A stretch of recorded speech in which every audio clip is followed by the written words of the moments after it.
With inflation running at around 1%, at this point, as I mentioned, I think the risk is greater that we should be worrying about inflation undershooting our goal and getting inflation back up to 2%.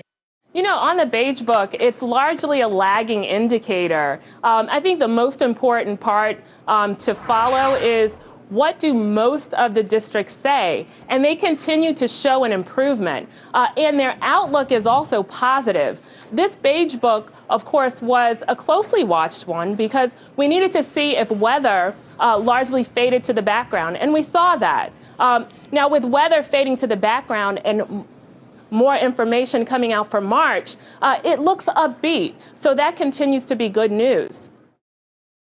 You may continue to cast doubt on the 7.4% growth, but what we've observed from the high-frequency data, including electricity consumption, inventory level of major ports in China, as well as the new export order of all these PMI surveyed, that's all point to a possible rebound, and earlier than expected rebound is underway. And we believe that in the second quarter, the growth momentum can sustain, and it's very likely to see an earlier than expected recovery in the Chinese economy this year.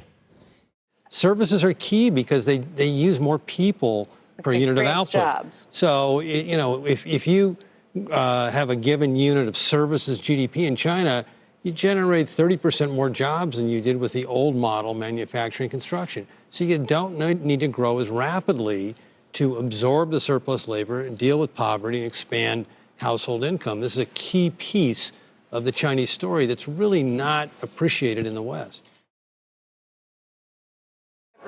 Yeah, I think it looks like an interesting place to get in. I agree with the other guest, which says that, you know, look, you're getting 15% online ad growth. You're getting a company that's going to see operating margin improvement on the sale of the Motorola mobility business to Lenovo.